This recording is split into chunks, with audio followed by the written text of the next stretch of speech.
Assalamualaikum warahmatullahi wabarakatuh.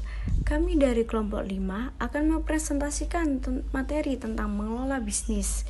Sebelum masuk ke materinya, perkenalkan anggota kelompok kami. Yang pertama ada Maya Haningrum, dan yang kedua ada Wardah Ferdave, yang ketiga Naufal Zaki, yang keempat Nabila Dinar, dan yang kelima saya sendiri, Gardenia Tripuspita Ningtyas, dan yang keenam Winda Nurhalisa, dan yang terakhir ada Intan Maharani.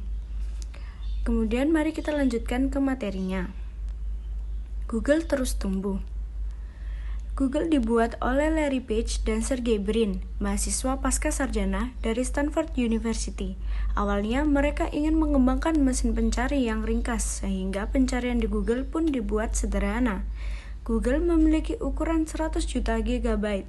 Tak disangka, penemuan Page dan Brin menjadi sangat berguna bagi masyarakat dunia. Google sendiri terus mengembangkan hal-hal baru yang awalnya hanya digunakan untuk mencari sebuah informasi. Google terus menambahkan performanya dengan adanya Google Maps untuk memberikan informasi mengenai jalanan yang akan kita tuju. Jika di total, Google Maps telah merekam 8.046 juta kilometer. Proses manajemen. Seluruh korporasi bergantung pada manajemen yang efektif, entah itu menjalankan bisnis miliaran dolar seperti Google atau tuk butik kecil. Manajer melakukan berbagai fungsi dan tanggung jawab yang hampir sama. Fungsi dan tanggung jawab ini meliputi lingkungan persaingan mereka, serta merencanakan, mengorganisasikan, mengarahkan, dan mengendalikan operasi bisnis mereka sehari-hari. Pada akhirnya, manajer juga bertanggung jawab atas kinerja dan efektivitas tim, divisi, atau perusahaan yang mereka pimpin. Fungsi-fungsi manajemen ada yang pertama, planning atau perencanaan. Manajer dalam fungsi perencanaan harus mengkaji dan mengevaluasi berbagai rencana alternatif sebelum memutuskan, karena ini adalah langkah awal yang bisa berpengaruh secara total dalam perusahaan ke depannya. Fungsi-fungsi manajemen yang lain tidak akan bisa berjalan dengan baik tanpa adanya perencanaan yang matang. Kemudian ada organizing atau perorganisasian. Fungsi perorganisasian pengelompokan semua orang, alat, tugas, dan wewenang yang ada dijadikan satu kesatuan yang kemudian digerakkan melaksanakan apa yang sudah direncanakan sebelumnya. Perorganisasian bisa memudahkan manajer untuk mengawasi dan menentukan orang-orang yang dibutuhkan dalam menjalankan tugas yang telah dibagi-bagi. Kemudian yang ketiga ada directing atau pengarahan.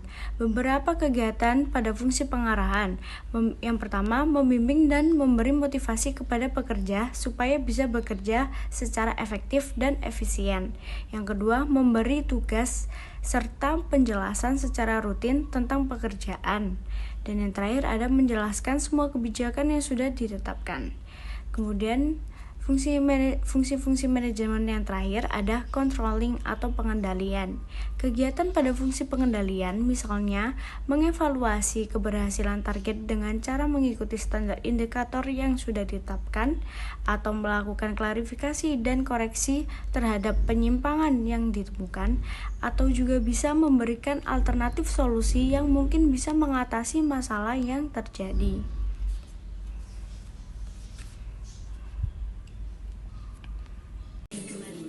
Perkenalkan, nama saya Naufal Zaki Indrasian, NPM 246. Saya akan melanjutkan presentasi peran manajerial. Peran manajerial ada 3 kategori. Yang pertama, peran interpersonal. Yang kedua, peran informasial. Yang ketiga, peran dasional. Yang pertama, peran interpersonal. Manajer diharapkan menjadi seorang panutan seperti menghadiri peresmian pabrik baru. 2. Manajer juga diharapkan menjadi seorang pemimpin dengan mendorong karyawan meningkatkan produktivitasnya. 3. Manajer memiliki peran sebagai penghubung. Contohnya, mengorganisasikan kegiatan 2 tim proyek. Yang kedua, peran informasial. Manajer sebagai pemantau, yaitu orang yang gencar mencari informasi. 2. Manajer juga menjadi disseminator informasi, yaitu orang yang mengirim memo untuk memberitahukan inisiatif organisasi. 3. Manajer sebagai juru bicara seperti membuat pidato untuk membahas rencana. Yang ketiga, peran desional. Peran desional, manajer berperan sebagai wirausahaan. Maksudnya, manajer harus dapat mengembangkan inovasi. Manajer harus dapat menangani semua konflik yang ada dalam perusahaan. Manajer harus dapat mengalokasikan sumber negosiator. Selanjutnya, keterampilan manajemen dasar. Keterampilan manajemen dasar ada 4. 1. Keterampilan teknis. 2. Keterampilan hubungan manusia. Keterampilan konseptual.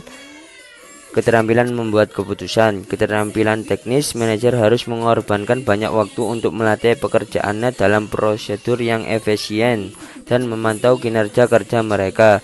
Keterampilan hubungan manusia, manajer harus memiliki keterampilan komunikasi yang baik dan kemampuan memahami orang lain.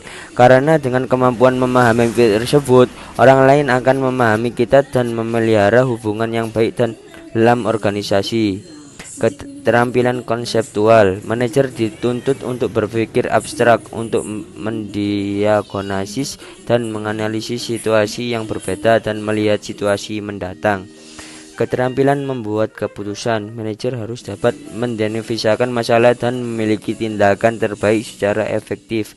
Kemampuan ini melibatkan pengumpulan fakta, mengidentifikasi solusi, mengevaluasi alternatif, dan mengimplementasikan pilihan tersebut.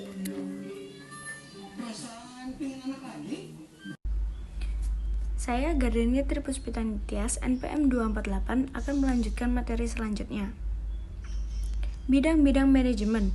Di perusahaan besar, manajemen puncak, madya, dan lini pertama bekerja dalam berbagai bidang, meliputi yang pertama, manajemen sumber daya manusia, bertugas untuk merekrut dan melatih karyawan, mengevaluasi kinerja, dan menetapkan besaran kompensasi.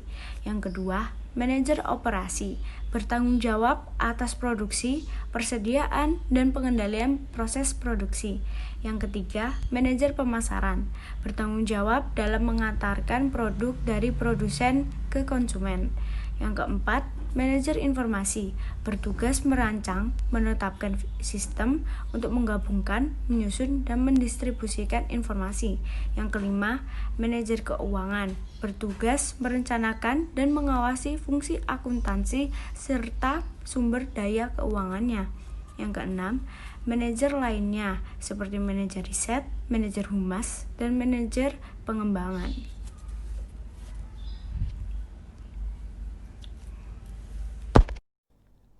Saya Intan Maharani, NPM 250. Di sini saya akan menjelaskan tentang ilmu dan seni manajemen. Ilmu manajemen. Banyak persoalan dan masalah terkait manajemen dapat diatasi melalui pendekatan yang rasional, logis, objektif, dan sistematis. Manajer bisa mengumpulkan data, fakta, dan informasi yang objektif. Mereka dapat menggunakan model kuantitatif dan teknik pengambilan keputusan untuk mencapai keputusan yang tepat, terutama ketika berhadapan dengan persoalan rutin dan terang-terangan. Seni manajemen. Seringkali manajer membuat keputusan dan memecahkan masalah berdasarkan intuisi, pengalaman, insting, dan wawasan pribadi. Terlalu mengandalkan konseptual, komunikasi interpersonal, dan manajemen waktu. Oleh karena itu, manajer harus memadukan unsur intuisi dan wawasan yang dimiliki dengan data real dan fakta objektif.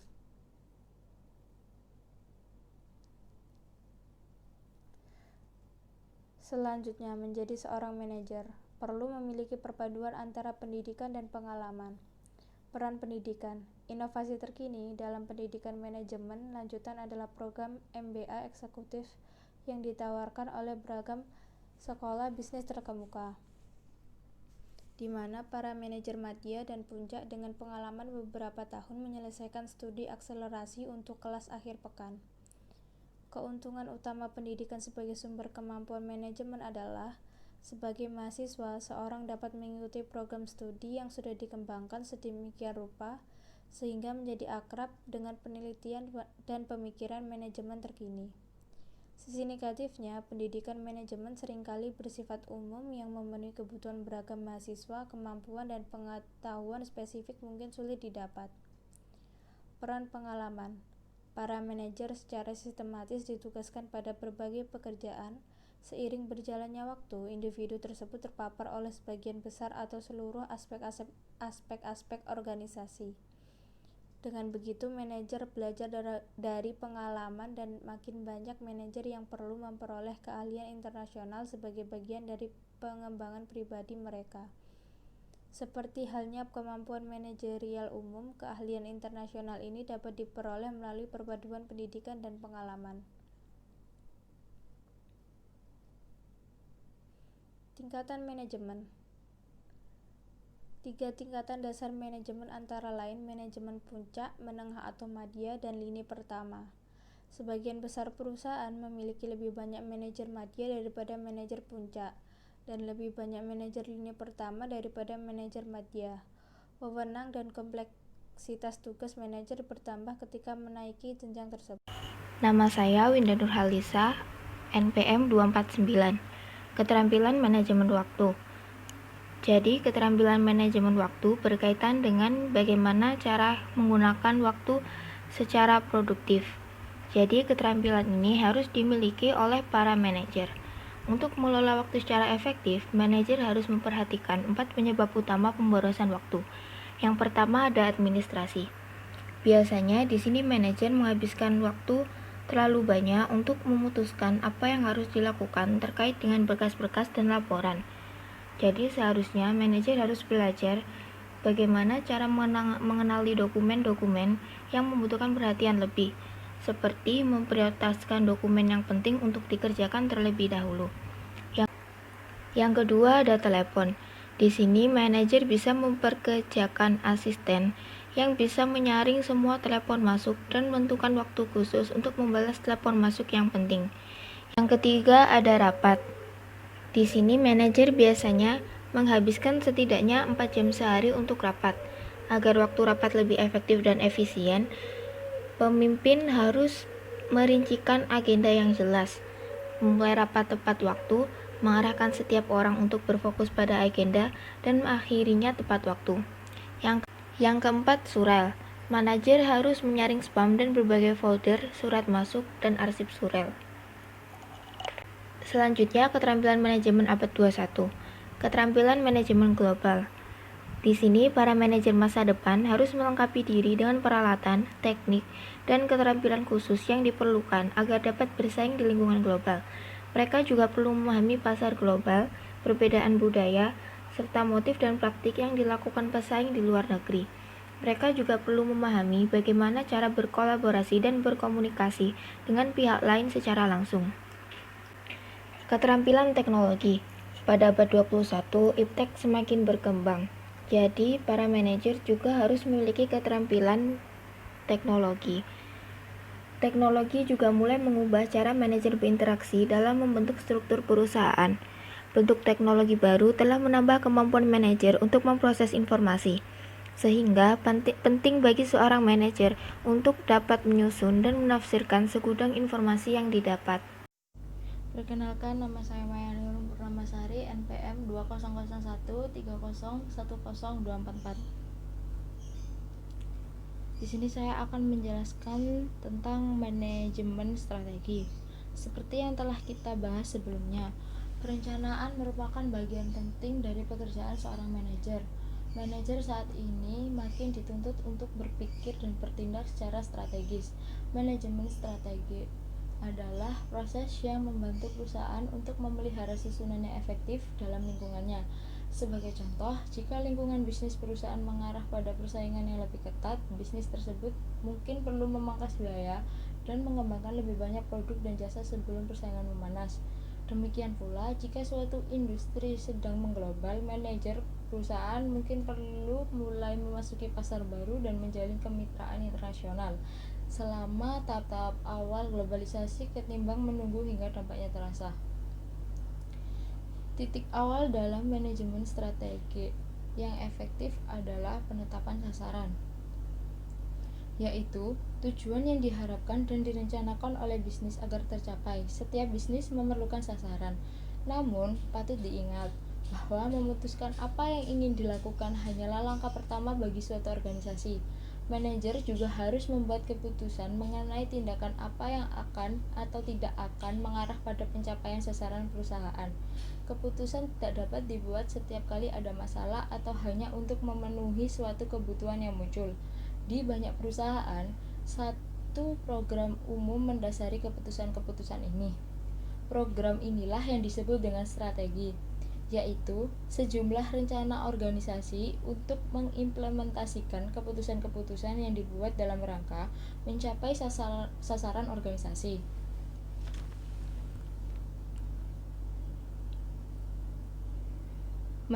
Menetapkan sasaran bisnis. Sasaran merupakan target kinerja, yaitu alat ukur keberhasilan atau kegagalan yang digunakan oleh organisasi dan manajer pada setiap tingkatan. Di MX Knaut lebih berfokus pada pertumbuhan pendapatan dan harga saham perusahaan. Sasaran Indrayani di Pepsi antara lain mencermati perubahan selera konsumen dan mendorong produk yang kini diproduksi ke perusahaan ke pasar yang baru. Dan sasaran Jeffrey Smisek di United Airlines adalah melanjutkan mulusnya integrasi antara Continental dan United sehingga menjadi maskapai penerbangan terbesar di dunia. Tujuan dari penetapan sasaran. Suatu organisasi berfungsi secara sistematis. Saat organisasi tersebut menetapkan sasaran dan membuat rencana untuk mencapainya, suatu organisasi mendayagunakan sumber dayanya pada semua tingkatan untuk mencapai sasarannya. Secara khusus, kita akan mengamati 4 tujuan utama penetapan sasaran organisasi. Yang pertama, penetapan sasaran memberikan arah dan panduan bagi para manajer di semua tingkat. Jika manajer mengetahui dengan tepat arah perusahaan, potensi kesalahan di berbagai unit perusahaan akan lebih kecil. Starbucks misalnya memiliki sasaran peningkatan belanja modal sebesar 10% dengan seluruh pengeluaran tambahan ditujukan untuk membuka gerai baru. Sasaran ini jelas memberitahu semua orang di perusahaan bahwa ekspansi ke pasar baru merupakan prioritas tinggi bagi perusahaan. Yang kedua, penetapan sasaran membantu perusahaan mengalokasikan sumber dayanya. Bidang-bidang yang diharapkan tumbuh akan mendapatkan prioritas utama. Perusahaan mengalokasikan lebih banyak sumber daya ke proyek baru dengan potensi penjualan yang besar ketimbang mengalokasikannya ke produk yang lama mapan tetapi dengan potensi penjualan yang stagnan. Yang ketiga, penetapan sasaran membantu dalam membangun budaya perusahaan. Selama bertahun-tahun, General Electric bertujuan mendorong setiap divisinya untuk menjadi nomor 1 atau nomor 2 di dalam industrinya. Hasilnya adalah lingkungan dan budaya persaingan yang terkadang penuh tekanan, yang menjunjung keberhasilan dan tidak menoleransi kegagalan. Di sisi lain, bisnis, perlengkapan rumah tangga, teknologi kedokteran, unit mesin pesawat terbang, dan bisnis jasa keuangan milik GE menjadi salah satu yang terbaik di industrinya masing-masing. Yang keempat, penetapan sasaran membantu manajer menilai kinerjanya sendiri. Jika suatu unit menetapkan sasaran untuk meningkatkan penjualan sebesar 10% pada tahun tertentu, manajer di unit tersebut yang mencapai atau melampaui target akan diberikan penghargaan. Unit yang gagal dalam mencapai target ini juga akan diberikan penghargaan sesuai kontribusinya. GE telah lama memiliki reputasi mengevaluasi dengan ketat kinerja manajerialnya, memberikan banyak bonus bagi mereka yang berhasil dan menyisihkan mereka yang gagal. Setiap 10% terbawa tenaga manajerial di GE diberitahukan untuk membuat perbaikan drastis atau mempertimbangkan karir di tempat lain.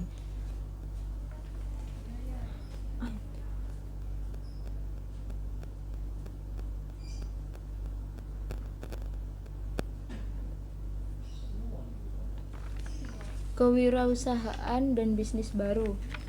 Samuel Adams melaju pesat.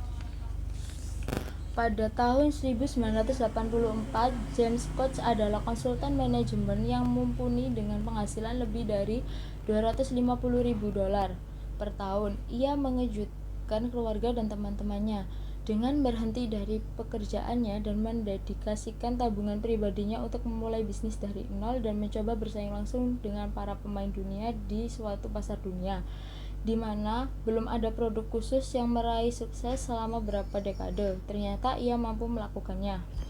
Perusahaan Koch adalah Boston Beer dan produk andalannya adalah bir premium bermerek Samuel Adams. James mendirikan pabrik di sebuah gudang tua Boston, membeli beberapa peralatan dari sebuah pabrik besar pembuat bir dan memulai beroperasi.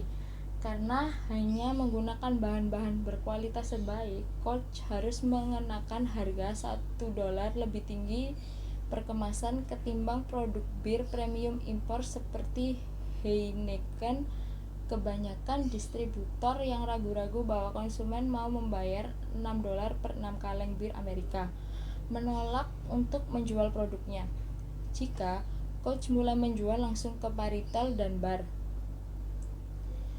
terobosan besarnya datang ketika Samuel Adams Lager memenangkan jajak pendapatan konsumen di Great American Beer Festival.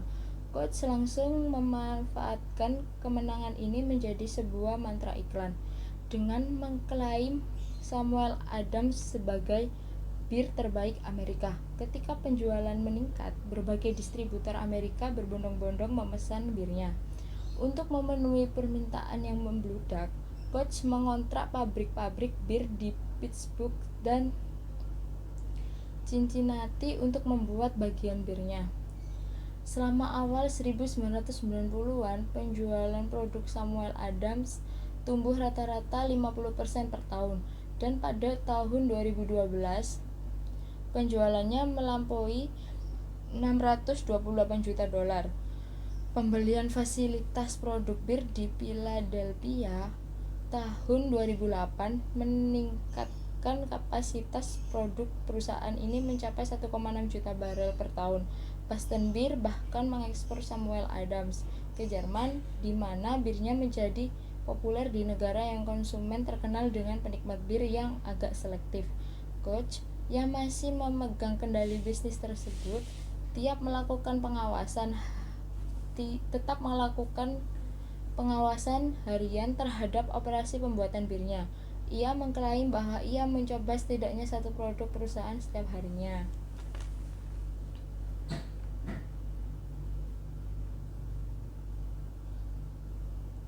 Jenis-jenis sasaran.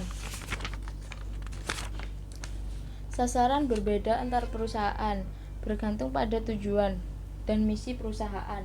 Setiap perusahaan pasti memiliki tujuan atau alasan untuk berdiri. Bisnis mencari laba, universitas ingin membuat penemuan dan menyampaikan pengetahuan baru, dan badan pemerintah merumuskan dan memberlakukan kebijakan publik. Banyak perusahaan juga memiliki misi dan pernyataan misi atau mission statement, yaitu pernyataan tentang bagaimana perusahaan akan mencapai tujuan mereka dalam lingkungan tempat perusahaan menjalankan bisnis. Misi suatu perusahaan biasanya mudah dikenali, setidaknya pada tingkat pemahaman yang berdasar. Starbucks membuat misinya dengan jelas. Perusahaan berkeinginan untuk menjadikan Starbucks sebagai penyedia kopi utama terbaik di dunia, sembari memegang teguh prinsip seiring kami berkembang.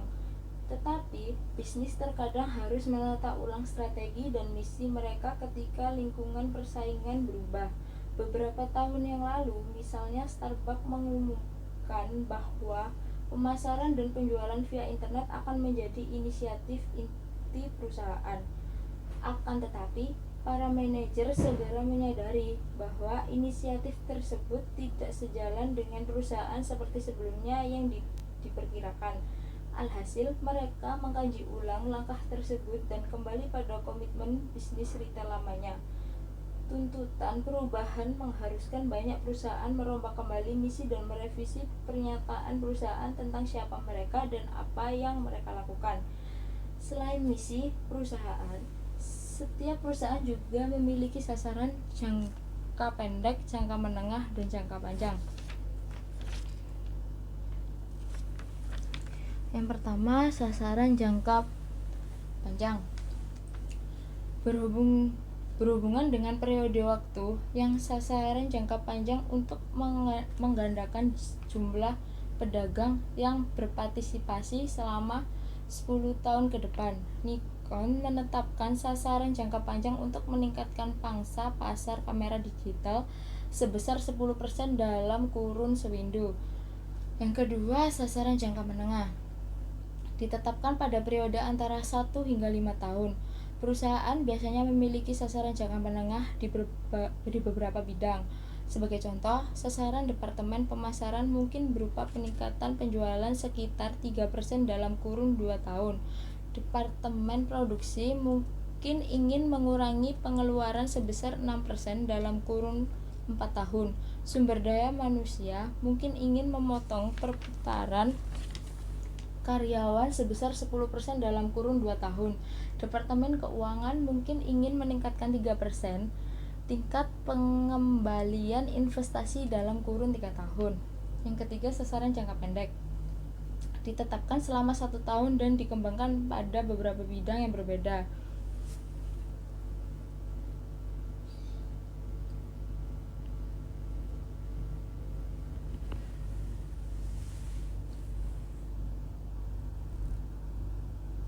Peningkatan penjualan sekitar 2% untuk tahun ini, memotong biaya 1% pada kuartal berikutnya, dan mengurangi perputaran karyawan sebesar 4% selama 6 bulan ke depan merupakan contoh-contoh dari sasaran jangka pendek. Jenis-jenis strategi. Yang pertama, strategi korporat. Tujuan dari strategi korporat adalah menetapkan bisnis apa yang dilakukan dan dijalankan oleh perusahaan. Beberapa korporat memiliki dan menjalankan satu bisnis saja. Pembuat WD-40 misalnya hanya berfokus pada merek tersebut. Korporasi lain untuk memiliki dan mengoperasi beragam bisnis. Suatu perusahaan bisa memilih untuk tumbuh dengan cara meningkatkan kegiatannya atau investasinya, atau memperkecil dengan cara mengurangi kegiatan bisnisnya. Terkadang suatu korporasi membeli dan menjalankan berbagai jenis bisnis dalam industri yang sejalan sebagai bagian dari strategi korporatnya. Sebagai contoh, jaringan restoran milik Yum, KFC, Pizza Hut, dan Taco Bell jelas saling berkaitan. Strategi ini disebut dengan diversifikasi terkait. Akan tetapi, jika bisnisnya tidak serupa, strategi tersebut dinamakan diversifikasi tak terkait. Samsung yang memiliki bisnis elektronik, konstruksi, kimia, catering, dan hotel menjalankan strategi yang kedua.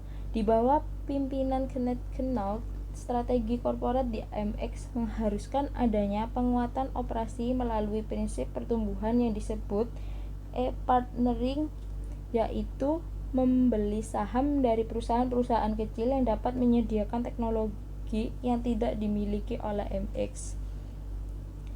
Yang kedua, strategi bisnis atau persaingan. Ketika korporasi memiliki dan menjalankan berbagai bisnis, perusahaan harus mengembangkan strategi untuk masing-masing bisnis.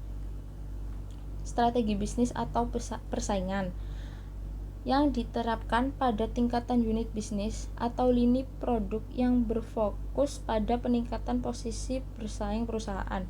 Sebagai contoh, pada tingkatan ini, MX mengambil keputusan tentang cara terbaik untuk bersaing dalam industri yang meliputi Visa, Mastercard, dan perusahaan penerbit kartu kredit lain. Dalam hal ini, perusahaan berkomitmen untuk memperluas tawaran produknya dan melayani nasabah melalui teknologi baru. Sedangkan Pepsi memiliki satu strategi untuk bisnis minuman ringan untuk bersaing dengan Coca-Cola. dan strategi yang berbeda untuk bisnis minuman olahraganya, serta strategi yang lain lagi untuk perusahaan minuman New Age miliknya. Selain itu, Pepsi juga memiliki strategi untuk bisnis makanan ringan. Yang ketiga, strategi fungsional. Pada tataran strategi fungsional, manajer dalam bidang tertentu seperti pemasaran, keuangan, dan operasi memutuskan cara terbaik mencapai tujuan perusahaan dengan mengerjakan kegiatan fungsional mereka seefektif mungkin. Di MX misalnya, setiap unit bisnis memiliki otonomi besar dalam menggunakan situs web sendiri yang menjadi wadah perusahaan menempatkan seluruh layanannya, sementara Pepsi mengembangkan strategi fungsional untuk memasarkan produk minuman dan makanan ringannya, serta strategi operasi untuk pendistribusiannya. Tantangan real dan peluangnya terletak pada bagaimana menerapkan strategi ini secara baik.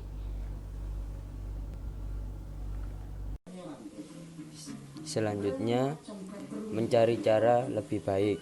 Model baru untuk menjadi hijau. Awalnya Darin Budwig ingin melakukan hal yang ramah lingkungan dengan cara menggunakan tenaga surya, tetapi menimbulkan pertanyaan sendiri, apakah layak jika harus beruntung $30.000? Menurut Lyndon Reeve, CEO SolarCity, penyedia sistem energi tenaga surya yang berlokasi di Foster City, California, biaya rata-ratanya sebenarnya hanya sekitar $20.000, tetapi ia memenuhi keluhan Budwig. Itulah mengapa Reeve mengubah strateginya sehingga beralih membuat panel surya murah untuk memenuhi kebutuhan konsumen yang sadar lingkungan dengan kisaran yang lebih luas. Akhirnya, dengan uang $1.000 ia bisa menyewa sistem panel surya Solar City selama 15 tahun dengan biaya $73 per bulan. Budwig memperkirakan ia bisa menghemat $95 sebulannya dan memperoleh $1.000 dalam kurun lebih setahun. Kami sebenarnya sengaja melakukan strategi demikian agar semua orang bisa menikmati pembangkit listrik bebas polusi. Selanjutnya, merumuskan strategi. Perencanaan sering dikaitkan dengan aspek praktis dalam menetapkan sasaran, memilih taktik, dan menetapkan jadwal. Sebaliknya, strategi cenderung memilih cakupan yang lebih luas. Berdasarkan definisinya, strategi merupakan konsep luas yang menggambarkan tujuan organisasi. Selain itu, suatu strategi menggarisbawahi bagaimana bisnis tersebut berupaya memenuhi sasarannya dan memasukkan daya tanggap organisasi terhadap tantangan dan kebutuhan baru. Karena strategi yang dirumuskan dengan baik menjadi tonggak penting bagi kesuksesan sebuah bisnis. Sebagai besar manajer puncak mencurahkan perhatian dan kreativitas pada proses tersebut.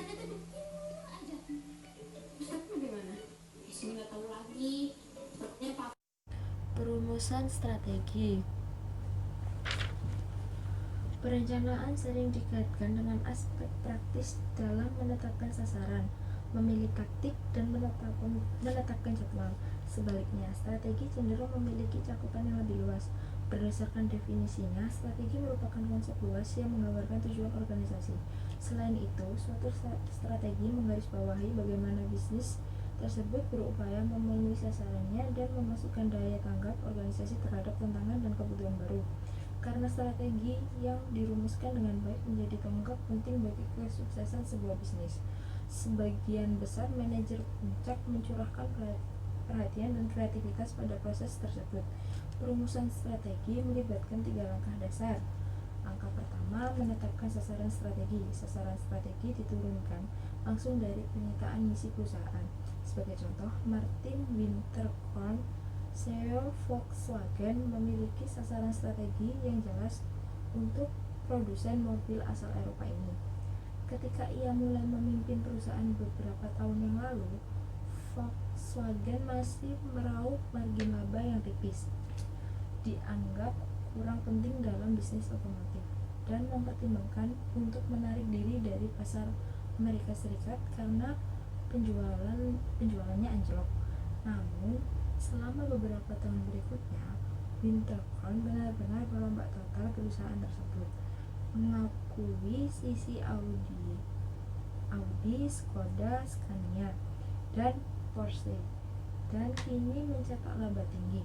Volkswagen juga kini memiliki kekuatan besar dalam industri otomotif global. Langkah yang kedua, menganalisis organisasi dan lingkungan. Setelah sasaran strategi ditetapkan, manajer biasanya berupaya untuk menilai organisasi beserta lingkungannya.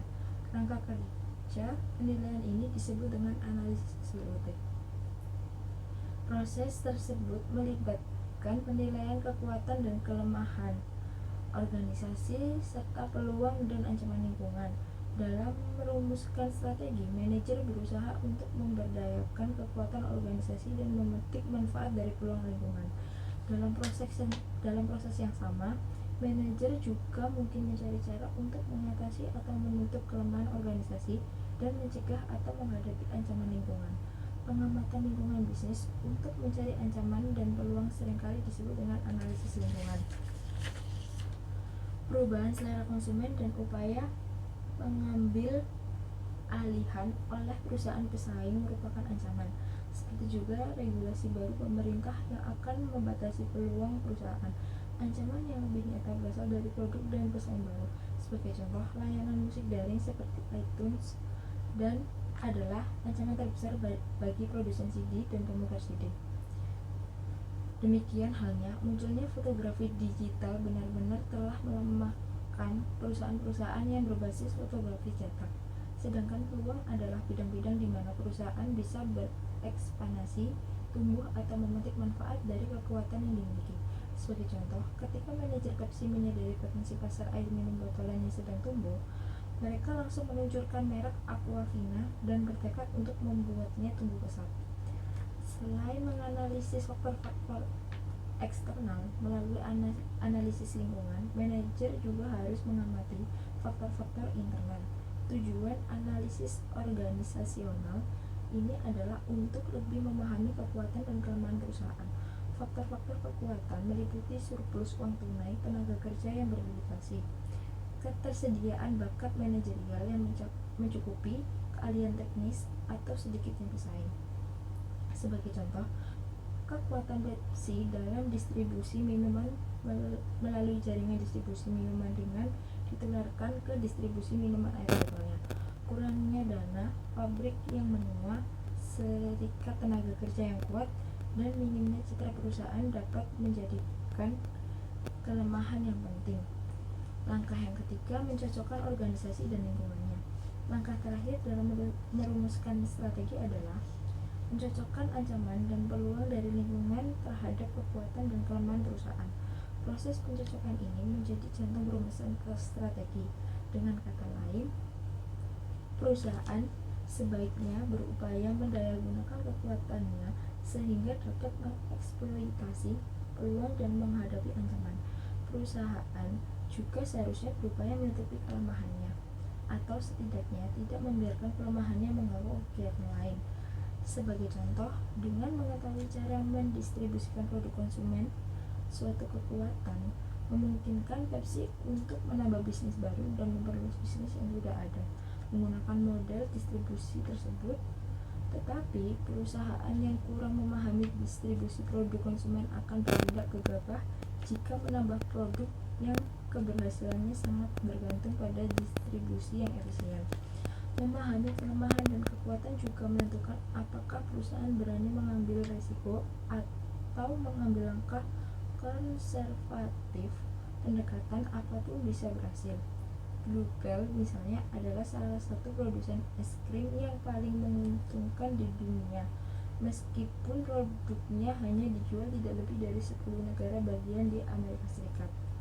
Bermarkas di Branham, Texas, Bluebell menguasai lebih dari 50% pangsa pasar di negara bagian masing-masing tempatnya beroperasi. Namun, perusahaan tidak tergoda untuk berekspansi terlalu cepat.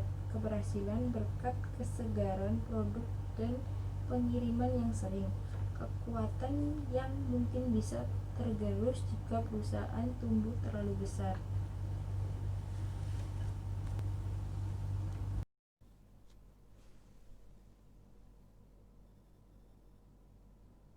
Mengelola di masa penuh gejolak. Yang pertama, rencana strategis atau strategic plans mencerminkan keputusan mengenai alokasi sumber daya, prioritas perusahaan, dan langkah-langkah yang diperlukan untuk memenuhi sasaran strategis.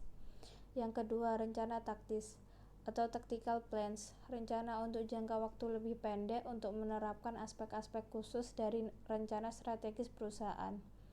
Yang ketiga, rencana operasional atau operational plans disusun oleh manajer tingkat menengah dan rendah, menetapkan target jangka pendek untuk kinerja harian, mingguan, atau bulanan.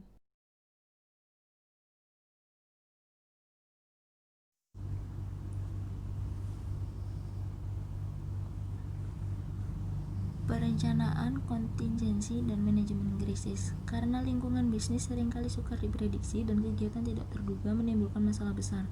Contoh, ketika Walt Disney mengumumkan rencana untuk meluncurkan lini pesiar yang dilengkapi karakter Disney, para manajer mulai mengembangkan dan memasarkan paket-paket pesiar dengan kunjungan ke Disney World di Florida. Perencanaan kontingensi berupaya mengidentifikasi aspek-aspek penting dari suatu bisnis atau pasar yang mungkin berubah sebelum perubahan itu terjadi. Perencanaan kontingensi juga mengidentifikasi cara-cara perusahaan merespon terhadap perubahan. Anggaplah, misalnya suatu perusahaan mengembangkan rencana untuk membuat divisi baru. Perusahaan berharap meningkatkan penjualan 10% per tahun selama 5 tahun ke depan dan mengembangkan strategi pemasaran untuk mempertahankan persentase tersebut. Tetapi, anggaplah penjualan ini ternyata hanya meningkat 5% pada akhir tahun pertama. Apakah perusahaan melepas bisnis ini, berinvestasi lebih banyak untuk iklan, atau mengamati apa yang terjadi hingga tahun kedua? Apapun pilihan yang diambil, upayanya akan lebih efisien apabila manajer terlebih dahulu menentukan apa yang akan dilakukan jika penjualan berada di bawah perkiraan. Perencanaan kontingensi membantu manajer dalam melakukan hal tersebut. Disney belajar dari kesalahannya pada kapal pertama. Ketika kapal kedua diluncurkan, setahun kemudian, manajer memberikan tambahan waktu 2 minggu antara tanggal kapal selesai dibuat dan jadwal pesiar pertamanya. Manajemen krisis. Krisis adalah keadaan darurat yang tidak diharapkan yang memerlukan tanggapan segera. Manajemen krisis melibatkan metode-metode organisasi dalam menghadapi keadaan darurat. Setelah menyaksikan buruknya manajemen krisis setelah kebakaran hutan California tahun 2010, dampak topan sendit tahun 2012, dan bencana kapal pesiar Carnival tahun 2013, banyak perusahaan saat ini berupaya menciptakan rencana dan prosedur manajemen krisis yang baru dan lebih baik. Sebagai contoh, baik Reliant Energy dan Duke Energy mengandalkan pusat perdagangan komputer di mana manajer perdagangan secara efektif membeli dan menjual komoditas yang terkait dengan energi. Jika serangan teroris atau bencana alam menimpa pusat perdagangan ini, mereka mungkin bisa bangkrut. Pada gilirannya, Reliant dan Duke telah menciptakan pusat perdagangan di tempat lain.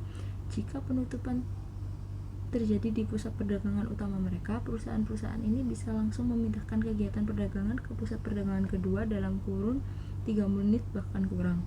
Namun, banyak perusahaan yang belum memiliki strategi manajemen krisis yang menyeluruh. Sebagai contoh, ketika maraknya kekhawatiran akan menyebarnya flu babi dan beberapa pejabat memperingatkan adanya potensi pandemi, satu survei menemukan bahwa hanya 57% bisnis di Amerika Serikat yang memiliki rencana dalam menghadapi pandemi flu. Saya Winda Nurhalisah, NPM 249, Manajemen dan Budaya Perusahaan. Jadi, tiap perusahaan itu memiliki identitas atau budaya perusahaan. yaitu pengalaman, kisah, kepercayaan, dan norma bersama yang memberikan ciri pada suatu organisasi. Budaya ini membantu mereka dalam menciptakan iklim kerja dan bisnis yang terdapat dalam suatu organisasi. Budaya perusahaan memiliki beberapa tujuan. Yang pertama dapat mengarahkan upaya karyawan dan membantu setiap orang bekerja demi tujuan yang sama. Yang kedua, membantu anggota baru mempelajari perilaku yang diterima di perusahaan. Membangun dan mengkomunikasikan budaya. Budaya perusahaan dibangun selama periode waktu yang panjang melalui strategi bisnis yang konstan dan terfokus. Budaya perusahaan mempengaruhi filosofi, gaya, dan perilaku manajemen. Dengan demikian, manajer harus sangat cermat dalam mempertimbangkan jenis budayanya yang ingin diterapkan dalam organisasi mereka dan kemudian berupaya memupuknya dengan cara mengkomunikasikannya kepada setiap individu yang bekerja di sana. Untuk mendayagunakan budaya perusahaan, manajer harus melakukan beberapa tugas. Semuanya bergantung pada komunikasi yang efektif. Pertama, manajer sendiri harus memiliki pemahaman yang mendalam tentang budaya perusahaannya. Kedua, mereka harus menyampaikan budaya perusahaan kepada individu lain dalam organisasi. Yang terakhir, manajer dapat memelihara budaya perusahaan dengan memberikan imbalan dan mempromosikan mereka yang memahaminya dan bekerja keras mempertahankannya. Selanjutnya, mengubah budaya. Organisasi terkadang harus mengubah budaya perusahaannya. Jika mereka ingin mengubah budayanya, mereka juga harus mengkomunikasikan alasan perubahan ini kepada karyawan dan pelanggan. Proses mengubah budaya biasanya melalui 3 tahap. Yang pertama, pada tingkatan tertinggi, analisis lingkungan perusahaan menyoroti perubahan besar sebagai tanggapan paling efektif terhadap masalah yang dihadapi. Periode ini biasanya ditandai oleh konflik dan penolakan. Yang kedua, manajemen puncak mulai menyusun visi bersama perusahaan baru. Apapun visinya, hal itu harus mencakup pembaruan fokus terhadap aktivitas pesaing dan kebutuhan pelanggan. Yang ketiga, perusahaan menetapkan sistem baru untuk menilai dan memberi kompensasi kepada karyawannya yang menjalankan nilai-nilai baru perusahaan. Hal ini bertujuan untuk membentuk budaya yang kokoh dari dalam.